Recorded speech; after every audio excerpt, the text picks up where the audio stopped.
কি শাহরুখে, আবার কি নতুন শুরু করলে? কেন?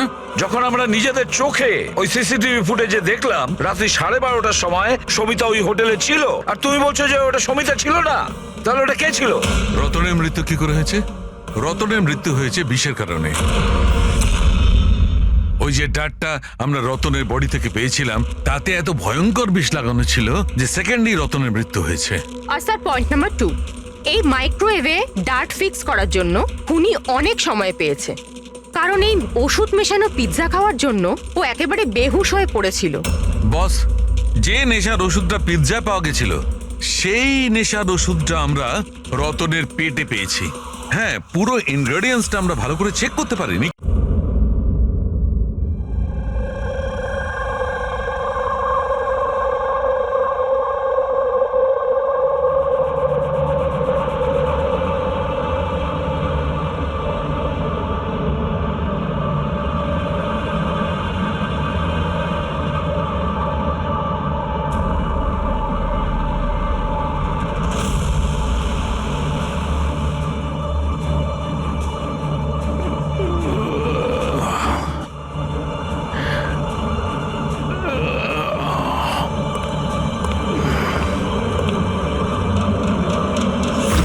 তুমি আমার রুমে কি করে ঢুকলে? তুমি হাউসকিপিং, এখন ম্যানেজারকে ফোন করে কাজ থেকে বার করে দেবো। সরি রতন স্যার, অ্যাকচুয়ালি আপনার রুমের ফায়ার অ্যালার্ম হঠাৎ করে বেজে উঠলো, তাই আমি দেখতে এলাম সব কিছু ঠিক আছে কিনা। আমি দরজাটা নক করেছিলাম কিন্তু আপনি হয়তো ঘুমোচ্ছিলেন তাই খুললেন না, ওই জন্য আমি মাস্টার কি ইউজ করে ভেতরে ঢুকলাম। Are you fine? হ্যাঁ, ফাইন, গো।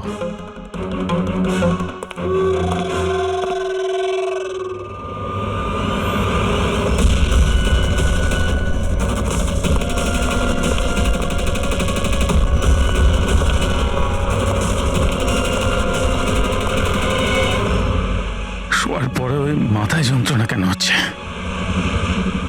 ডাবল শট কফি নিতে হবে একটা। হ্যাঁ আলিশা, কাজ হয়ে গেছে। Great job. এখন তাড়াতাড়ি ওখান থেকে বেরো, হোটেলের অ্যাকচুয়াল স্টাফ 5 মিনিটে ওখানে চলে আসবে। হ্যাঁ ঠিক আছে, আমি বেরিয়ে যাচ্ছি, by.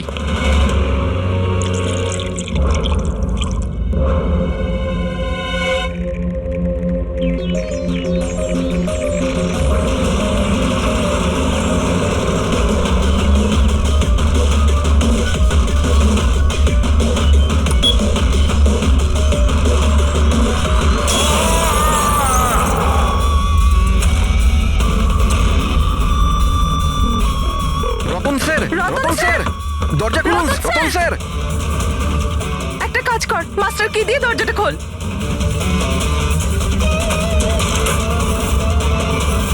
Ratan sir, Ratan sir, Ratan sir.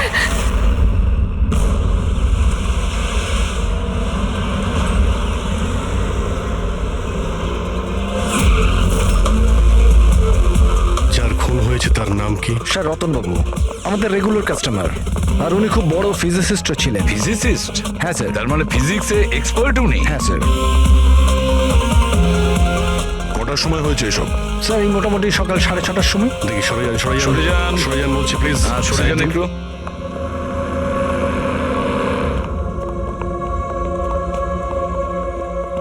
My god, my god, এর বুকের মধ্যে তো ডার্ট ঢুকে আছে। যদি ওর মৃত্যু মাইক্রোভেন ব্লাস্ট করে হয় তাহলেই 1, 2, 3, 4, 6 6টা ডাটের শরীরে এলো কি করে? স্যার মাইক্রোওয়েভ ব্লাস্ট হয়নি, এখানে তো বন্দুক রাখা আছে। আগে থেকে ডাট বন্দুকের সঙ্গে ফিক্স করা ছিল। স্যার মনে হচ্ছে রতনকে মারার জন্য ভালো প্ল্যান করা হয়েছিল। কি ম্যানেজার, খবর রাখেন আপনার হোটেলে কি হচ্ছে? আপনার হোটেলের গেস্টকে কেউ মারার চেষ্টা করেছে মাইক্রোওয়েভে এই ডার্ট লাগিয়ে। স্যার আমি নিজেই সারপ্রাইজ যে এসব কি হচ্ছে। এখানে তোমার হোটেলের রুমে একটা মার্ডার হয়েছে, এর জবাবদিহি তো এই হোটেলকেই করতে হবে, আর তোমাকেও। কিন্তু স্যার আমায় এটা বলুন, আমরা আমাদের কাস্টমারদের কেন মারবো? জয়া, জয়া তুমি বলো না স্যারদের। স্যারের চেক ইন করার আগে তুমি রুমটা ভালো করে দেখেছিলে না? হ্যাঁ স্যার। স্যার জিজ্ঞেস করুন নাকি? স্যার কাল রাত 11টার সময় উনি চেকিং করেছিলেন স্যার, আর 10:30টার সময় আমি নিজে চেক করেছিলাম সবকিছু ঠিক আছে কিনা। আর তখন মাইক্রোওভেনের ভেতর কোনো ডার্ট ছিল না স্যার।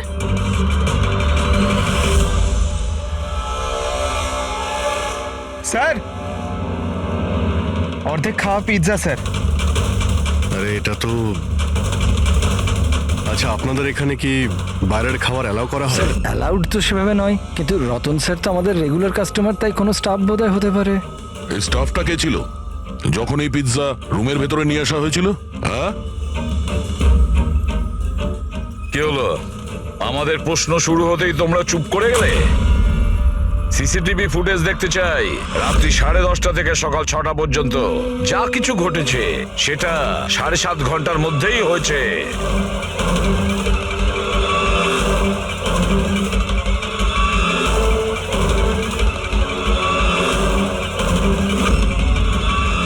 ওই দেখো, 10:30টার সময় রতনবাবুর রুমে গিয়েছে, 11:15 বাইরে এসেছে, 15 মিনিট।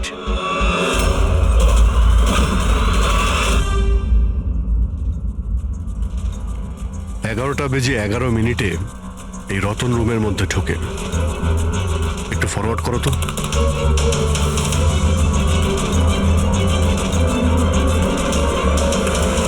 রাত্রি 11:30টার সময় এ এসেছিল রতনের সঙ্গে দেখা করতে।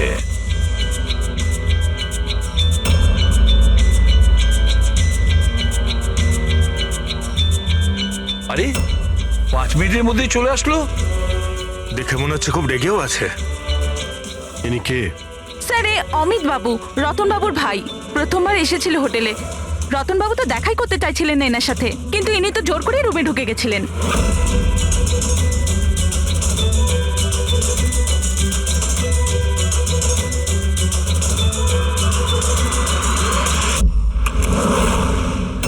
আচ্ছা, তার মানে এই পিৎজা এইভাবে রুমের মধ্যে গিয়েছিল।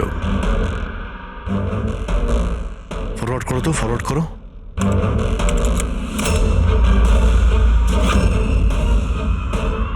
এই বেরোলো, স্টপ। 2টোর সময়, ও 12:30টার সময় ও পিৎজা নিয়ে ঢোকে আর 2টোর সময় বেরিয়ে আসে। এই মহিলা কে? হ্যাঁ স্যার এনার নাম সমিতা। ইনি রতন বাবুর খুব কাছের বন্ধু। প্রায় প্রত্যেক উইকেন্ডেই উনি দেখা করতে আসেন।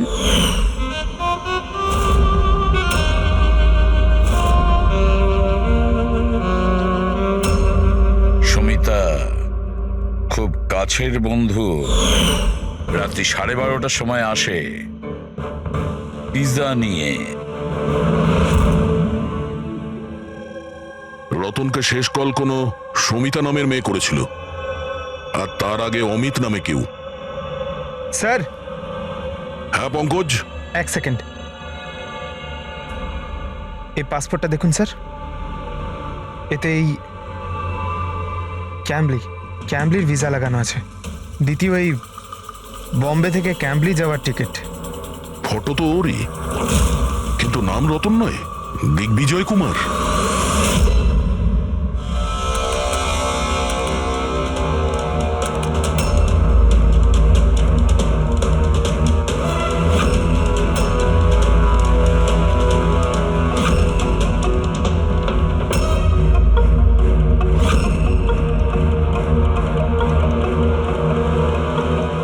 সকাল 6টার সময় হোটেলের স্টাফ মেম্বার রতনের রুমে যায় আর 6:30টায় বাইরে আসে। তার মানে রতনের মৃত্যুর আগে। এই স্টাফ মেম্বারের নাম কি? জানি না স্যার। কে? আপনি আপনার স্টাফকেও চেনেন না? হ্যাঁ স্যার এ আমাদের স্টাফ নয়। আমি খোঁজ নিচ্ছি স্যার, দেখছি। মুকুল খোঁজ নাও, এই লোকটাকে কোনো নতুন স্টাফ জয়েন করেছে কি? স্যার একটা কথা বুঝতে পারছি না, এই রতন একজন ফিজিসিস্ট ছিল, দেশের স্পেশালাইজ স্পেস প্রোগ্রাম নিয়ে কাজ করছিল, তাহলে জাল পাসপোর্ট কেন বানালো? সেটাই তো, কেউ কোনো ফিজিসিস্টকে মারার জন্য এত লম্বা প্ল্যান কেন করবে? পুরবি, এই ল্যাপটপ চেক করো একটু রতনের। স্যার হ্যাঁ, আমি সব রেকর্ড চেক করে নিয়েছি। এই লোকটা হোটেলের কোনো ডিপার্টমেন্টে কাজ করে না। ইনি তো কোনোদিন স্টাফই ছিলেন না। আমার তো মনে হয় ইনি বাইরের লোক। এই দেখো, বাইরের কোনো অচেনা লোক এখানে আসে, হোটেলের স্টাফ হয়ে ঘুরে বেড়ায়, এই আপনাদের সিকিউরিটি? হ্যাঁ,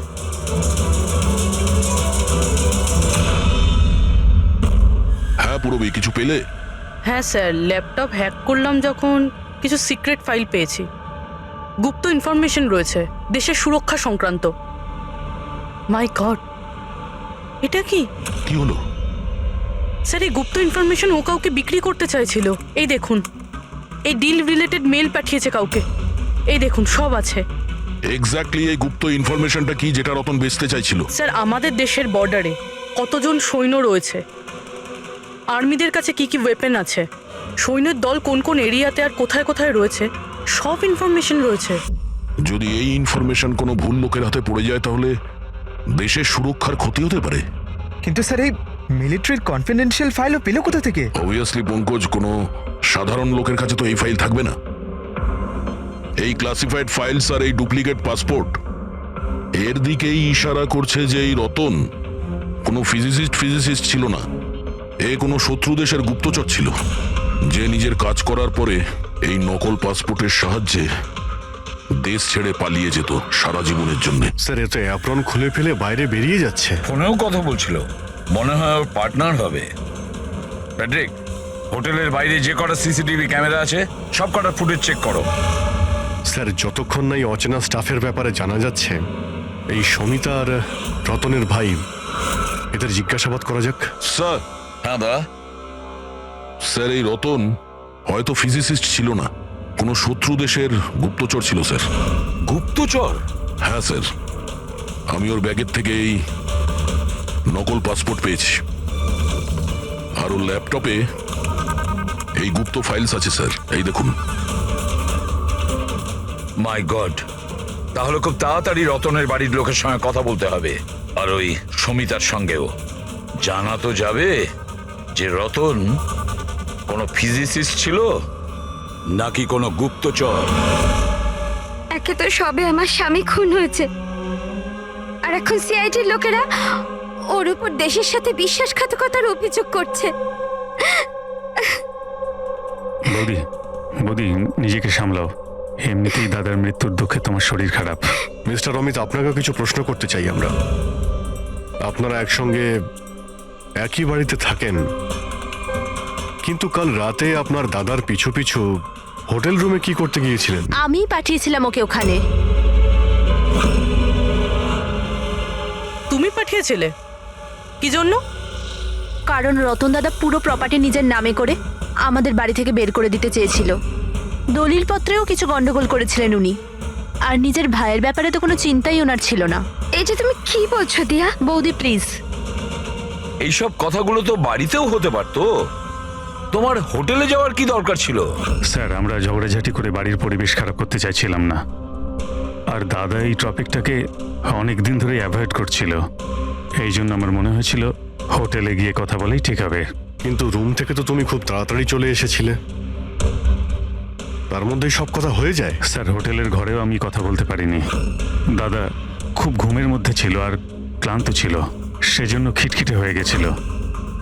সেজন্য আমি রাগে ওখান থেকে বেরিয়ে আসি। এই এত বড় বাড়ি থাকা সত্ত্বেও রতন হোটেলে গিয়ে থাকতো? হ্যাঁ স্যার, রতন খুবই ইন্ট্রোভার্ট ছিল। ও সবসময় একলাই থাকতে চাইতো, যাতে ওর কাজে ও আরো বেশি করে মন দিতে পারে। বাড়িতে থাকলেও ও প্রায়ই ওর ঘরেই থাকতো। রবি, বাড়িতে ওর যখনই ডিস্টারবেন্স মনে হতো ও তখনই হোটেলে প্রায়ই চলে যেত।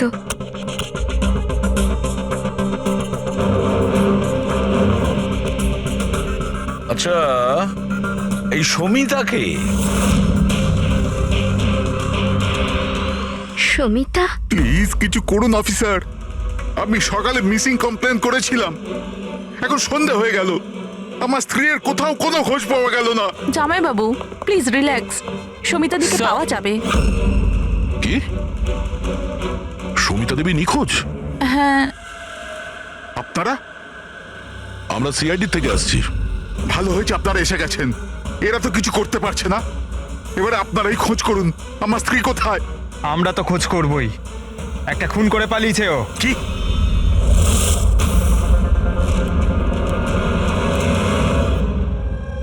যদিও রতন আইনত আমার স্বামী ছিল,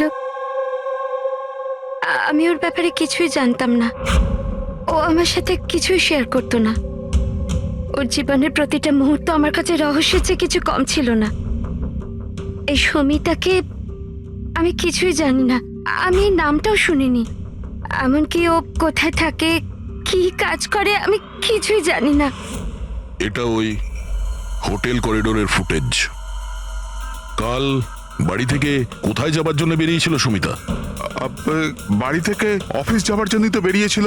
অফিস থেকে বেরিয়ে কোথায় গিয়েছিল কিছুই জানি না। আচ্ছা, কালকে ডিনারে কি খেয়েছিল Ratan? Plane cheese pizza.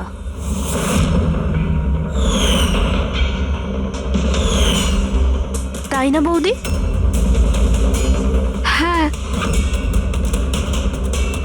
Plane cheese pizza, অদ্ভুত ব্যাপার না অভিজিৎ? হোটেলেও পিৎজা, আবার বাড়িতেও পিৎজা। দাদা হোটেলেও পিৎজা খেয়েছিল?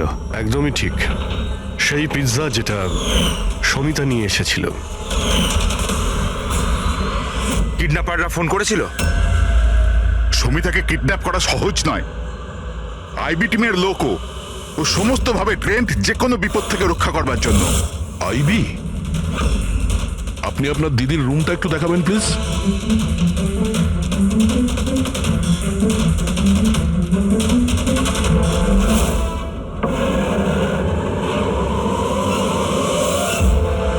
স্যার, এটাই হলো দিদির ঘর।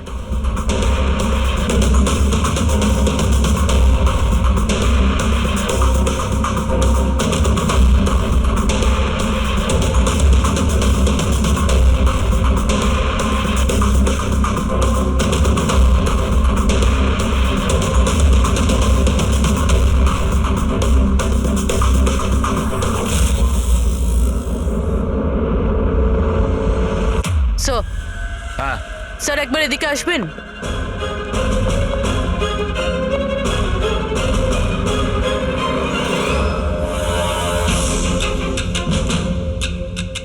এই দেখো, রুমের ভেতরে আবার রুম। স্যার এদিকে আসুন। এই দেখুন, এই কম্পিউটার হ্যাক হয়েছে স্যার। একটা কাজ করো, পুরো ঘরের তল্লাশি নাও। দাড়ি আর উইক্স, ওহো, প্রস্থেটিক্স।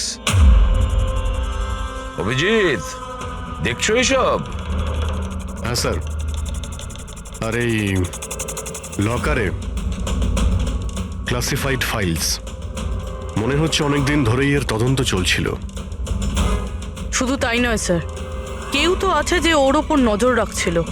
ওর কম্পিউটারের একটা অ্যাক্টিভিটির ওপর নজর রাখছিল।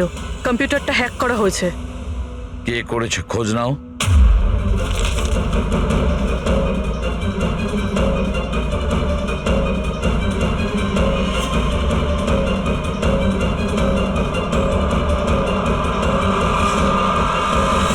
এবার কি বলবেন আপনারা এই ব্যাপারে? আপনারা রতনের সঙ্গে একই ছাদের নিচেই থাকতেন, আর এই ব্যাপারে আপনারা জানেনই না। স্যার আমরা কি করে জানবো স্যার?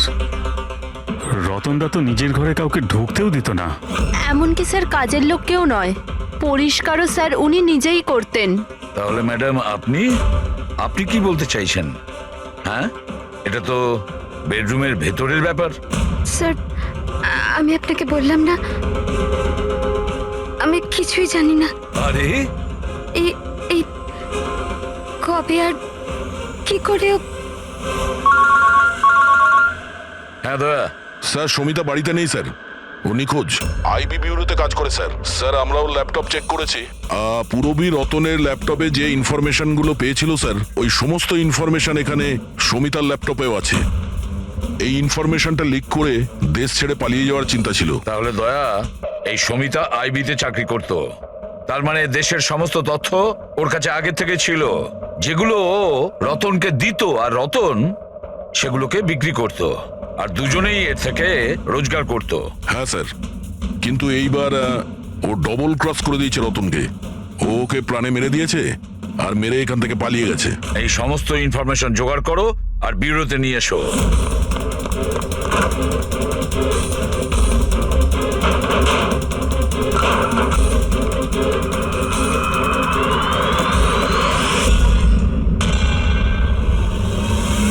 স্যার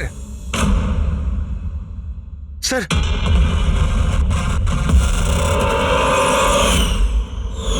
সুমিতা, সুমিতা! হ্যাঁ দয়া, স্যার এই বিক্রম আর অঞ্জলি এদের যে অ্যালাবাইজ আছে ওগুলো আমরা চেক করেছি। যখন খুন হয়েছিল ওই রাতে বিক্রম গ্র্যান্ড রোডে ট্রাফিক জ্যামে ফেসেছিল আর প্রায় রাত 2টোর সময় বাড়িতে পৌঁছেছে। আর এই অঞ্জলি? স্যার এই অঞ্জলিও রাত্রির 12টা পর্যন্ত কাজ করেছে আর প্রায় রাত্রি 1:30টার সময়ও বাড়িতে পৌঁছেছে। দয়া, এসব দেখে মনে হচ্ছে এটা সাধারণ কেস নয়, দেশের সুরক্ষার সঙ্গে জড়িয়ে রয়েছে। স্যার, হ্যাঁ স্যার এই দেখুন স্যার, ঠিক ব্লাস্টের আগে ওই সকাল 6টা 6:30 নাগাদ এই লাল গাড়িতে একজন মহিলা বেরিয়েছিল। স্যার, হ্যাঁ, ওই যে নকল হোটেল স্টাফটা ছিল না, ও তখনই বেরিয়েছে কিন্তু অন্য গেট থেকে। এই দেখুন। ও রবি, কটা নাগাদ গাড়ি এসেছিল? 6টা নাগাদ। বেরিয়েছে 6:30, মানে আধ ঘন্টা পরে। আচ্ছা ছবিটা একটু জুম করো তো, দেখি তো একটু। রবি, আমাদের ডেটাবেসে কিছু নাম আর ফেস আছে যারা দেশের ক্ষতি করতে পারে। এটা বেইমান আর গুপ্তচরের লিস্ট।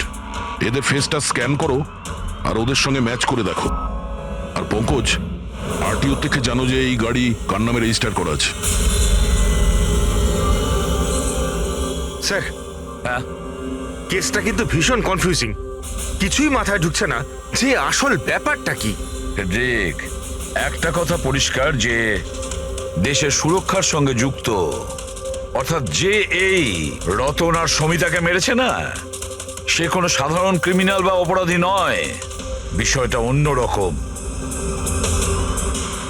ওহো, হ্যাঁ দয়া, কি হচ্ছে? কিছু পেয়েছো? হ্যাঁ স্যার, পেয়েছি।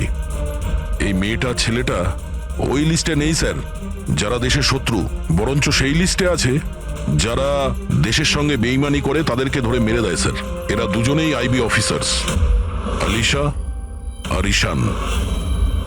এসিপি প্রতিমান, আমি আপনার খুব সম্মান করি, তাই আমি কিছু বলছি না। যদি এই অভিযোগটাই অন্য কোনো অফিসার করতো তাহলে সে এতক্ষণে খুব পস্তাতো। শেখরবাবু, আপনি আইবির হেড, সেই জন্য আপনার এই হুমকি দেওয়া কথা সহ্য হতো না। এসিপি স্যার, আমি হুমকি দিচ্ছি না, আপনার অভিযোগের উত্তরগুলো দিচ্ছি। আপনি খুব সহজেই আমাদের ওপর রতন আর সমিতার খুনের অভিযোগ লাগালেন। আপনার কি মনে হয় যে ওরা দেশের শত্রু ছিল তাই আমরা ওদেরকে মেরে দিয়েছি? আমি অভিযোগ করছি না, আমি সরাসরি প্রশ্ন করছি। এই যা কিছু ঘটেছে সেটাই কি সত্যি? দেখুন স্যার, আমরা জানি যে আপনারা জানেন যে এরা দুজন দেশের সুরক্ষার সঙ্গে সম্পর্কিত কোনো ইনফরমেশন শত্রুদের বেচতে যাচ্ছিল। আর এটাও আমরা জানি শেখর বাবু যে যে মুহূর্তে রতনকে খুন করা হয় সেই সময় ঈশান আর আলিশা দুজনেই উপস্থিত ছিল। রতন খুন হওয়ার একটু আগেই ঈশান রতনের রুমে গিয়েছে। সুমিতা রতনের রুমে পিৎজা নিয়ে গিয়েছিল, এমন একটা পিৎজা যার মধ্যে অজ্ঞান করার ওষুধ ছিল। হ্যাঁ, তাহলে হতে পারে আপনারা ওকে এমন কিছু বলেছেন যে আমাদের জন্য কাজ করে দাও আর রতনকে মেরে দাও, তাহলে আপনারা ওকে ছেড়ে দেবেন, তাই তো? সেটা নয় আলাদা প্রশ্ন, কারণ তার আগে সমিতাকে মারা হয়েছে তার নিজেরই ঘরে। হ্যাঁ, এটা ঠিক। যে আমরা রতন আর সমিতার অবৈধ কাজের ব্যাপারে জানতে পেরে গেছিলাম, আর আমরা সেই জন্য শুধুই ওদের ওপর নজর রাখছিলাম। তবে এমন কোনো গল্প শোনাবেন শেখর বাবু যেটাকে বিশ্বাস করা যায়? স্যার আপনি শেখর স্যারের সাথে এরকম ভাবে কথা বলতে পারেন না। আর তুমিও এসিপি স্যারের সঙ্গে এইভাবে কথা বলতে পারো না। Relax boys. আলিশা, তুমি বলো, তোমরা দুজন ওই দিন হোটেলে কেন গেছিলে? স্যার, রতনের ল্যাপটপ থেকে সেসব ফাইলসের কপি বানাতে যেগুলো সেদিন শত্রু দেশকে ইমেল করা হয়েছিল, যাতে আমরা এটা জানতে পারি যে আমাদের কোন কোন গুপ্ত ইনফরমেশন ওদের কাছে পৌঁছে গেছে। তাহলে এবার আপনাদের শান্তি হয়েছে তো? আমাদের উদ্দেশ্য শুধুই নজর রাখা ছিল, মারার ছিল না। হ্যাঁ, যদি দরকার পড়ে আর আমাদের কাছে অর্ডার থাকে, তাহলে এইরকম দেশের শত্রুদের মারার জন্য আপনাদের মতো লোকের পারমিশনের দরকার নেই। স্যার আপাতত তো টেনশনের খবর এটাই যে যারাই ওকে মেরে থাকুক না কেন, ওরা দেশের সিক্রেট ইনফরমেশন পেয়ে গেছে, আর ওরা এই ইনফরমেশন যাকে খুশি দিতে পারে, শত্রুদের, মাওবাদীদের অথবা অন্য কাউকে। তবে হ্যাঁ, যদি আমরা ওই মানুষটাকে পেয়ে যাই যে ওদের দুজনকে মেরেছে, যার কাছে দেশের ইনফরমেশনগুলো আছে, তাকে মারবার আগে আমরা এক মুহূর্তও ভাববো না। আর এটা আমরা পুরো বিশ্বাস করি যে আইবি পৌঁছানোর আগে সিআইডি ওখানে পৌঁছে যাবে। এসিপি প্রদ্যুমান, আপনার অফিসারকে এটা বোঝান যে এই সময়টা একে অপরকে চ্যালেঞ্জ করার নয়, বরঞ্চ একসাথে মিলে কাজ করার। শেখর বাবু, দেশের জন্য আপনারা যতটা চিন্তা করেন ততটা চিন্তা সিআইডিরাও করে থাকে। তবে একটা কথা মনে রাখবেন, যতক্ষণ না এই কেসটা সলভ হচ্ছে ততক্ষণ আপনারা ওই বেঈমানের কাছে পৌঁছতে পারবেন না। সুমিতা ওই বিশেষ ইনফরমেশনটা লিক করে রতনকে দিয়েছিল, আর রতন ওই ইনফরমেশনটা কাউকে বিক্রি করতে যাচ্ছিল। কিন্তু তার আগেই রতন তার বেঈমানির কাজটা শেষ করে ফেলুক, কেউ সমিতাকে রতনকে খুন করার প্ল্যানে অংশীদার করে নেয়। আর ওটা যদি ঈশান না হয়, তাহলে যেই হোক স্যার ওকে খুব তাড়াতাড়ি খুঁজে বার করতে হবে। আর ওই সমিতাকেও মেরেছে। হ্যাঁ বলো সালুকে। কি কি সালুকে, আবার কি নতুন শুরু করলে? কেন? যখন আমরা নিজেদের চোখে ওই সিসিটিভি ফুটেজে দেখলাম রাত্রি 12:30টার সময় সমিতা ওই হোটেলে ছিল, আর তুমি বলছো যে ওটা সমিতা ছিল না, তাহলে ওটা কে ছিল? রতনের মৃত্যু কি করে হয়েছে? রতনের মৃত্যু হয়েছে বিষের কারণে। ওই যে ডাটটা আমরা রতনের বডি থেকে পেয়েছিলাম, তাতে এত ভয়ঙ্কর বিষ লাগানো ছিল যে সেকেন্ডেই রতনের মৃত্যু হয়েছে। আর স্যার পয়েন্ট নাম্বার 2, এই মাইক্রোওয়েভে ডার্ট ফিক্স করার জন্য খুনি অনেক সময় পেয়েছে, কারণ এই ওষুধ মেশানো পিৎজা খাওয়ার জন্য ও একেবারে বেহুশ হয়ে পড়েছিল।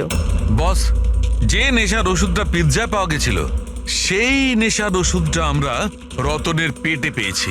হ্যাঁ, পুরো ইনগ্রেডিয়েন্টসটা আমরা ভালো করে চেক করতে পারিনি, কিন্তু ঠিক আছে সালুকে, আমি সবকিছু মেনে নিলাম। আগে এটা বলো, এই সব কিছুর পেছনে সমিতার ওখানে হোটেলে থাকা না থাকার কি কানেকশন আছে?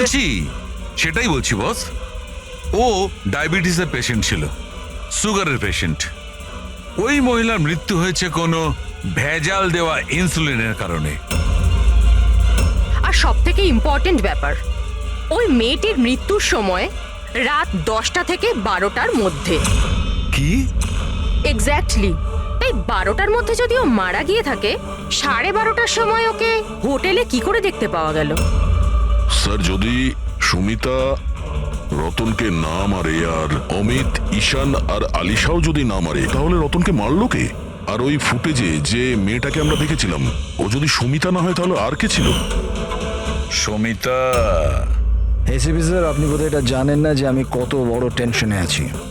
যদি ওই খুনি ধরা না পড়ে যে রতন আর সমিতাকে মেরেছে, তাহলে দেশ কত বড় বিপদে পড়তে পারে সেটা আপনি বুঝতে পারছেন না। আমি খুব ভালো রকম জানি শেখর বাবু, খুব ভালো রকম জানি, কিন্তু একটা কথা মনে রাখবেন, দেশের কোনো ক্ষতি আমি হতে দেব না। তার আগেই আমরা খুনিকে ধরে ফেলবো। স্যার, ওই খুনির আইডেন্টিটি আমরা সেখান থেকে পেতে পারি যেখান থেকে ওরা একে অপরকে মেইল করেছিল।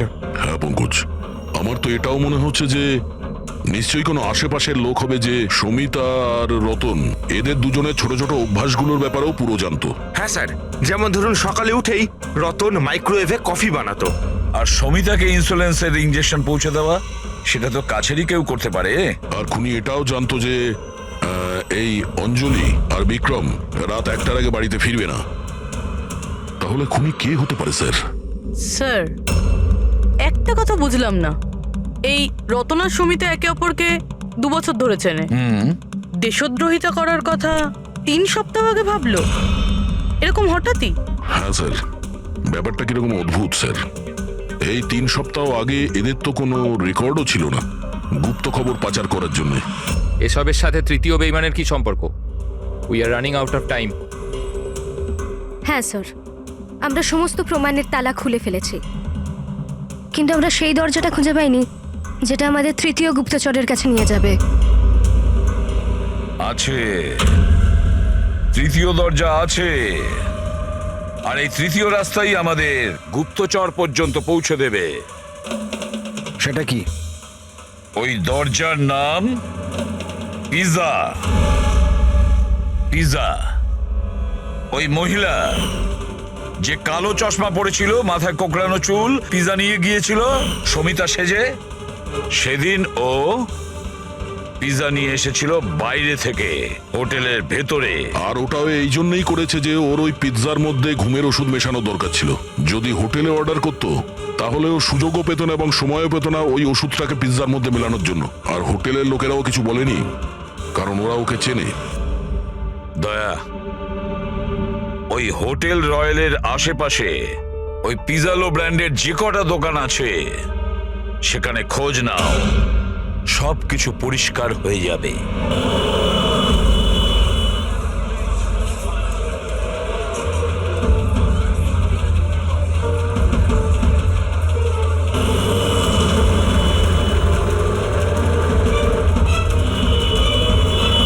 হ্যাঁ স্যার, কাল রাত 12:15টার সময় কেউ তো একজন এসেছিল পিৎজা নিতে, কিন্তু কোনো মেয়ে তো আসেনি, একটা ছেলে এসেছিল। এদের দুজনের মধ্যে কেউ ছিল? হ্যাঁ স্যার, এই ছেলেটা। বিক্রম?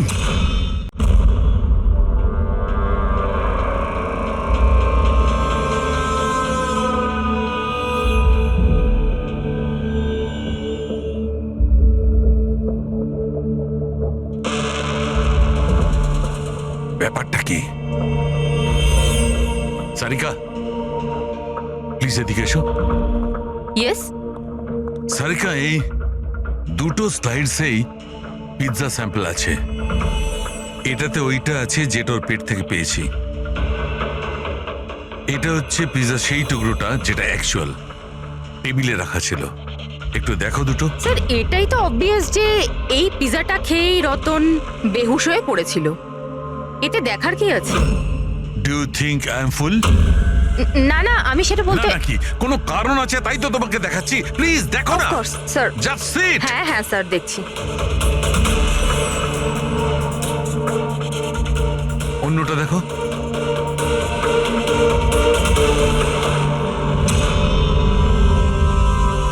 কি? তার মানে এই পিজাটা খেয়ে বেহুশ হয়নি? এক্স্যাক্টলি, আমি তোমাকে সেটাই দেখাতে চাইছিলাম। তাহলে কি খেয়েছিল?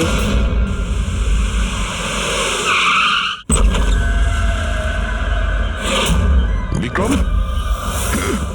বিক্রম? বিক্রম কি হলো? এই বিক্রম, ফেরি, তাড়াতাড়ি অ্যাম্বুলেন্সে ফোন করো। এই কোন জিনিসের দিকে ইশারা করছে? ফোনে? হ্যাঁ, কি আছে এই ফোনে? 5 মিনিটে অ্যাম্বুলেন্স আসছে। Good good good. সরিতা আর রতন একসাথে? স্যার, ফটো দেখে তো মনে হচ্ছে ওরা একে অপরকে খুব ভালোবাসে। 1 মাস আগের ফটো। দুজনে প্রেম করতো না গুপ্তচর ছিল?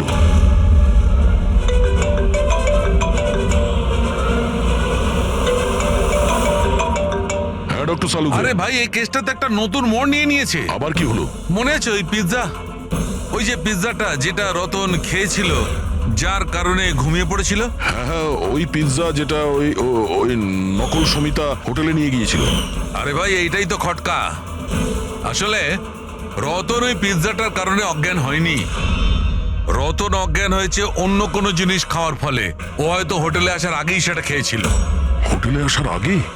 অভিজিৎ বলেছিল যে হোটেলে আসার আগে রতন পিৎজাই খেয়েছিল। আচ্ছা, কালকে ডিনারে কি খেয়েছিল রতন? প্লেন চিজ পিৎজা, তাই না বৌদি? হ্যাঁ,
জেসমিন, তুমি তুমি এখানে কি করছো? এনারা আমাকে কিছু ইনফরমেশন নিয়ে আসতে বলেন। আমি কিছু জানতামই না ওই ইনফরমেশনের ব্যাপারে। এনারা আমাকে বলেন যদি আমি না আসি তো এনারা আমাকে মেরে দেবেন। এই জন্য আমি এখানে এলাম। তোমরা কারা? আমাদের তিনজনকে এখানে এভাবে ঠকিয়ে আনার মানে? দেশকে যাতে কেউ ঠকাতে না পারে সেই জন্য আমাদের কখনো কখনো আসামিদের ঠকাতে হয়। IB win.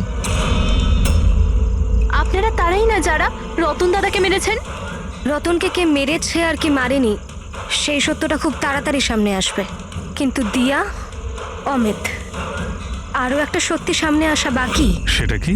সেটা হলো যে তোমাদের দুজনের এটা জানা উচিত যে তোমরা একটা দেশদ্রোহীর সাথে থাকছো, তাই না জাসমিন?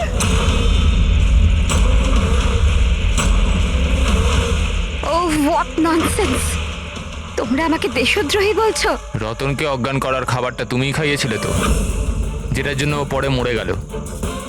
এবার এতেই তোমার ভালো হবে যে তুমি তাড়াতাড়ি নিজের অপরাধ স্বীকার করে নাও। কি বলছো তোমরা? আমি এসব কিছুই করিনি। কোন অজ্ঞান করার ওষুধ? আমি আমার স্বামীকে কেন মারবো? হ্যাঁ, কেন আমি ওকে অজ্ঞান করার ওষুধ দেব? আমি, তুমি কেন চুপ করে আছো? হ্যাঁ, তুমি তো সেদিন আমার সাথেই ছিলে যখন আমি রতনকে খেতে দিয়েছিলাম। তাহলে তুমি কেন কিছু বলছো না? চুপ করে আছো কেন? কিছু বলো না। সমস্ত চেষ্টা ব্যর্থ তোমার। নিজের দেওরের কাছ থেকে সত্যি কথা বলানোর চেষ্টা করো না, কারণ ওর মুখ খুলবেই না। এই সমস্ত প্ল্যানটা ওই করেছে। বিক্রমকে চেনো? কে বিক্রম?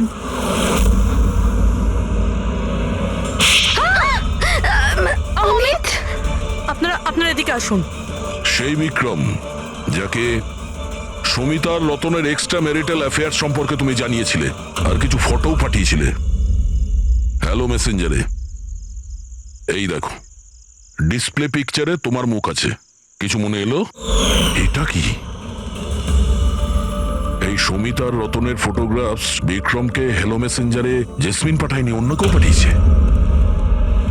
অমিত, দেশের ক্ষতি করার আমার কোনো উদ্দেশ্য ছিল না স্যার। এই যে বিশ্বাসঘাতক গুপ্তচর যে অ্যাঙ্গেলটা, এই সব কিছু আমার গেম প্ল্যান ছিল, যাতে আমি আইনকে ভুল বোঝাতে পারি। পুরো ব্যাপারটা ডিটেলে বলো। এইসব তুমি কেন করতে গেলে? স্যার, এই সব কিছু একটা গেম প্ল্যান ছিল, যাতে রতনের মৃত্যুর অভিযোগ আমার ওপর না আসে আর সমিতার মৃত্যুর অভিযোগ বিক্রমের ওপর না যায়। সেজন্য আমি এই বিশ্বাসঘাতক গুপ্তচরের গল্প পেতেছিলাম। কিন্তু রতনকে মারতে কেন চাইছিলে তুমি? হ্যাঁ, ও আমাকে আর দিয়াকে এই বাড়ি থেকে বাইরে বার করে দিতে চাইছিল। যদি এটা ও করে দিত আমি তাহলে কিচ্ছু করতে পারতাম না। কিন্তু আমার ভাগ্য ভালো ছিল যে সেই সময় আমি রতন আর সমিতার লাভ অ্যাফেয়ারের ব্যাপারে সবকিছু জানতে পারি। আর তখনই আমি এই সমস্ত প্ল্যানটা বানাই। আমি সমিতার হাজবেন্ড বিক্রমকে তার বউয়ের বিশ্বাসঘাতকতার প্রমাণ দিই। রাত তো এত হচ্ছে আমার যে মনে হচ্ছে ওকে ডিভোর্স দিয়ে দিই, কিন্তু কি করি, তাতে তো আমারই লোকসান। যদিও আমাকে ছেড়ে দেয় তো আমি নিজেই পথে বসে যাব। তাহলে ডিভোর্স দিও না, তার থেকেও বড় কিছু ভাবো। মেরে ফেলবো ওকে? তারপর আমি আর বিক্রম রতন আর সমিতার কম্পিউটারে ওদের নামে ইমেল অ্যাকাউন্ট বানাই। রতনের নামের ইমেল আমি পাঠাতাম আর সমিতার নামের বিক্রম। ওই রাতে হোটেলে বিক্রমই সমিতা সেজে গিয়েছিল। যখন ও ঘরের ভেতর ঢুকেছিল তো ও দেখলো যে রতন গভীর ঘুমের মধ্যে আছে। ব্যাস, তারপর ও মাইক্রোওভেনে ডার্ট ফিট করলো, একটু পিৎজা খেলো, নেশার ওষুধ মেশালো আর তারপর ঘর থেকে চলে গেল। আর সমিতাকে ওই বিষাক্ত ইনসুলেশন তুমিই দিয়েছিলে তো? হ্যাঁ, হোটেল যাওয়ার আগে আমি সমিতার বাড়ি গিয়েছিলাম। হ্যাঁ বলুন, আপনি কে? তোমাকে মুক্তি দিতে এসেছি। মানে? দুজন লোককে ভালোবাসা তো ভালো কাজ নয় সমিতা দেবী। হোটেলের রুমে রতনের সঙ্গে কেন দেখা করতে গিয়েছিলে? কারণ তুমি তো অনেক আগে থেকে এসব প্ল্যান করে রেখেছিলে। ও আমাকে বাড়ি থেকে বার করে দিতে চেয়েছিল ঠিকই, কিন্তু ছিল তো আমারই দাদা। শেষ সাক্ষাৎ তো দরকার ছিলই। আর এই সব কিছুই আমাকে আমার প্ল্যানে সাহায্য করেছে। আমি বিক্রমকে আগে থেকেই ইনফর্ম করে দিই যে রতন ঘুমের ঘরে আছে আর কিছুক্ষণের মধ্যে শুয়ে পড়বে। আর তুমি ভাবলে যে সিসিটিভি ফুটেজও অনেক লোক দেখবে, আর তার মধ্যে যদি তোমাকে দেখা যায় কেউ সন্দেহ করবে না। সেজন্যই তো আমি সব বিশ্বাসঘাতক গুপ্তচরের খেলা খেলেছিলাম, যাতে আপনারা সব এর মধ্যেই মাথা ঘামাতে থাকেন। কিন্তু যখন এই আইবিরা এর সঙ্গে যুক্ত হয়ে গেল, বিক্রম ভয় পেয়ে গেল। আর এই জন্য তুমি ওকে প্যারালাইজ করে দিয়েছি। আর কোনো উপায় ছিল না আমার কাছে। এটা তুমি কি করলে? আমি টাকার জন্য নিজের ভাইকে তুমি মেরে দিলে। অমিত, সম্পত্তি আর টাকার লোভে তুমি তোমার আপন ভাইকে খুন করে দিয়েছো। আর তাছাড়াও আইনের সাথে আর দেশের সুরক্ষাকেও বুড়ো আঙ্গুল দেখালে তুমি। খুব ঘৃণ্য অপরাধ করেছো তুমি। আইন তোমাকে কঠোরতম শাস্তি দেবে।